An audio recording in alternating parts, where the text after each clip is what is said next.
अरे के ह केवड़िया तूर देब का आवत तानी।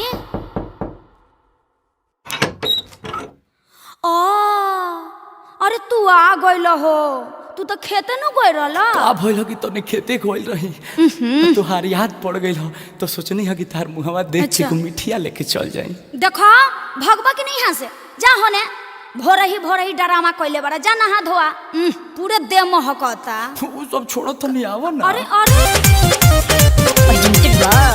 आदिशक्ति फिल्म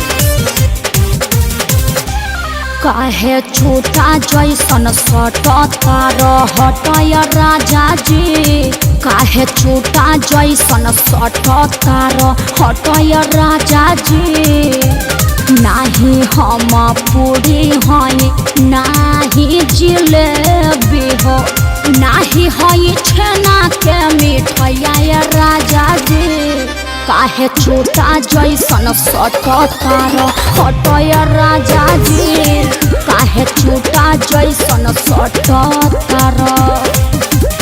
हे धनी ऐसे मत बोलो हो, दिल मत तोड़ा।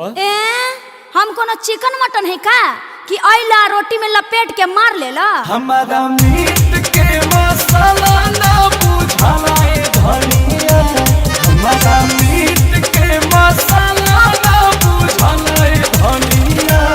हिरिया सटे दाना पर चली हाला है धनिया, हिरिया सटे दाना पर चली हाला है धनिया।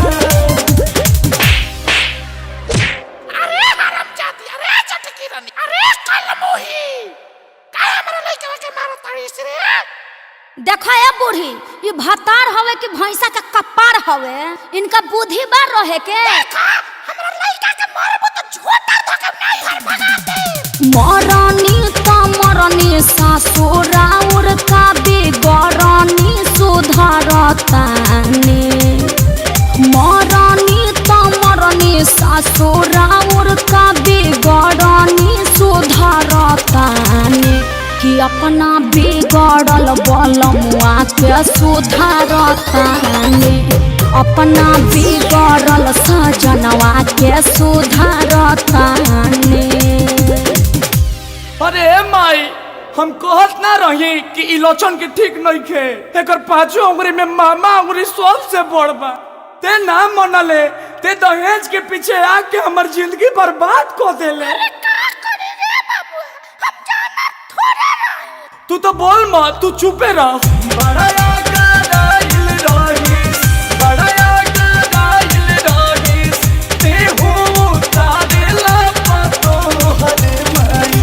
सारा घरवा के इज्जत कोई अपना सकल दिया, सारा घरवा के इज्जत कोई अपना सकल दिया। देखो दोनों माई बेटा मिल के हमरा के बेइज्जत कइले बाड़ो।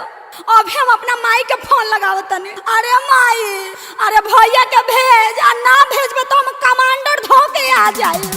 ओ बनाही ससुराया ये बनाई हर गइला के बाद रे, ओ बनाही ससुराया ये बनाई हर गइला के बाद रे। मुहावा संभार के मम्मी, मुहावा संभार के मम्मी, बोलस न तोर दमाद रे। मुहावा संभार के मम्मी, बोलस न तोर दमाद रे। अरे धनी जाए दो, मम्मी से मत कहो। अरे घर में तो छोट छोट बात होते रहेला। अच्छा सॉरी, चलो खाना खा लो।